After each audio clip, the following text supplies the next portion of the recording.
Well, it's a happy new year from the people here at the Canberra Declaration, but it hasn't been a happy new year for many people in Australia. The floods have affected us, particularly in Queensland, right across southeastern Queensland. 75% of the state is affected by horrible floods. Many people have lost their lives.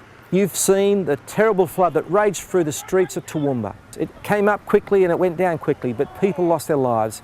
And it's the same thing has happened in Rockhampton, where people have lost their lives, and in Brisbane.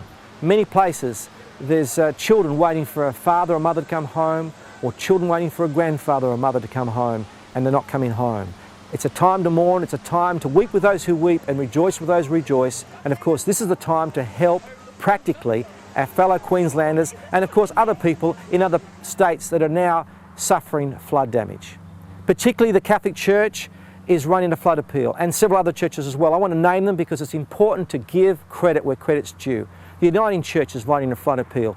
Now the Catholic Church is running their flood appeal for the St Vincent de Paul Society, and that's their charitable arm. The Salvation Army, they've been there helping people with soup, helping people with practical things. Again, I encourage you to get behind their flood appeal.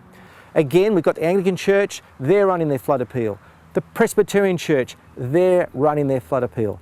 Christian Outreach Centre, born in Brisbane, helping the people of Queensland in particular, but right across Australia, of course, right now, they're working and they're helping through their charitable arms. So please get behind them. And of course, Australian Christian churches, they're running their flood appeal to help the disaster victims. These are opportunities for you to get behind your church. There's many other churches that are doing great things. I haven't mentioned all of them. Make sure you get behind them, because this is a chance for the Canberra Declaration to show itself. Let's make sure we get as much help as we can to our friends in Queensland at this time. They've got to know that we're behind them, that we're thinking of them, and that we're caring for them. You see, prayer is also important this time.